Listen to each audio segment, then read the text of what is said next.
this Whiteboard Leadership Moment, I want to talk to you about church styles. Now, I'm not talking about worship styles, music styles, contemporary, modern, traditional, classic. That's not what we're talking about. We're talking about how churches are organized. And I think this is a great conversation because so many different things are working out there these days. One size, one style does not fit all. And your church, whether you realize it or not, probably fits into one of these categories. So I encourage you to think through which category you fit into and what's your next step as an organization. The simplest one is what we call a single cell or a single venue church. This is a church that typically has one service and the body really feels tight-knit to one another. The relationships go very, very deep and they tend to last a long, long time. They're also vulnerable because if there's a crisis in the cell, in the venue, then it tends to affect everybody. And yet, this is the most common type of church you see today, even in the United States. These churches are typically under 100 people, and they're solid, love God, a good model to have, especially in a context where there's a few Christians who are gathering together. And it's a model used all around the world as well. And you've got the multi-venue or the multi-service church.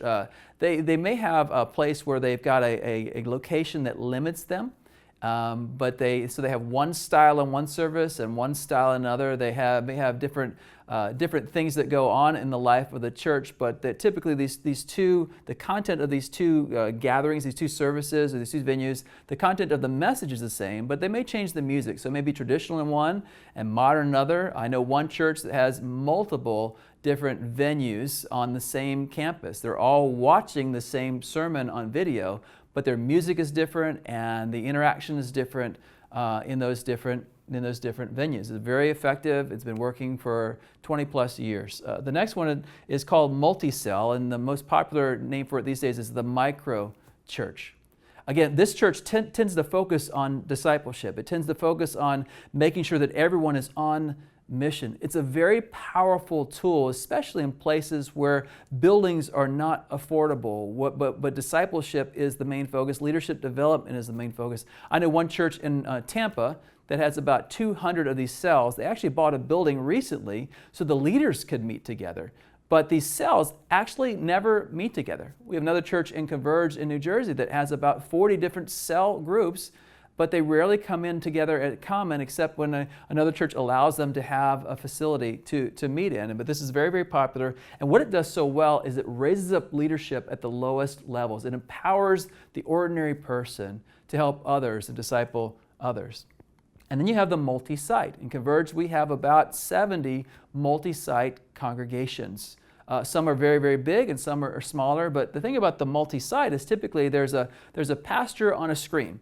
There is a message that is the same everywhere, and in most cases they are very much the exact same thing across the campuses. In some cases they may be a suburban church with an urban setting in one of their sites, and they'll do different music or have a different style or different look to the building, or they'll be in a rural area and have a different look, different style to the building. But for the most part, there's a great conformity to what a multi-site church, especially those who have 5, 6, 7, 10 campuses, they become more conformed over time rather than less. And then the next we have the multi-congregational model, which is very much like multi-site, except they've probably chosen to have live speaking on every campus, having a lead pastor on every campus, and they may actually study the passage together. Their commonality comes in there. They decided to put their HR and their IT, the web communications department, marketing department, all in one area, and let's just all work with that. But we're going to have distinct congregations. We're going to have distinct leadership. Every campus may have its own board, its own leadership structure, and its own lead pastor. And then finally, there are what we call movement churches. Movements that typically start out as a multi-site, multi-congregational, but then they get bigger and people want to join them. And there's strategic partnerships and other things. And you see this in different places like Life Church. And there's so many people that go to that church. It's maybe multi-site, but it seems to be more than that as outside churches begin to join them in their messaging and other things. Or North Point with Andy Stanley with strategic partnerships, or North Coast with Larry Osborne, or there's many others. These movements turn into groups like Acts 29. They turn into movements like ARC. and you see this great collaboration happening. Or they turn into movies like Converge, who's been around for so many years, since 1852, doing this same kind of thing, helping people meet, know, and follow Jesus by starting and strengthening churches together worldwide. What's so interesting about these movements is they can have multi-congregational, multi-site, multi-cell, multi-venue, or single cell. They can all be a part of the movement, but they have in common their mission, vision, and their strategies. They have in common their desire to see people know Christ wherever they are and be a vibrant local church in whatever context they have, and to possibly continue to expand way beyond their present situation. So here's my question. Which one are you? And if so, what's your next step? If you're a single cell or single venue, you may ask yourself, what would it take to become a multi-venue, a multi-service kind of church? What if our community needs it, what are we planning to do? If you're multi-venue, maybe you want to look at multi-site.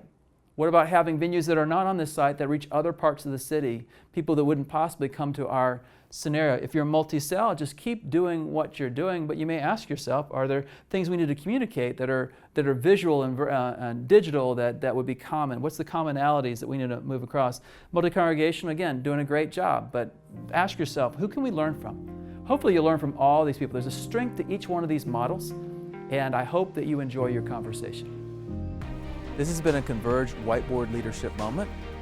To learn more about Converge or to join us, check out converge.org.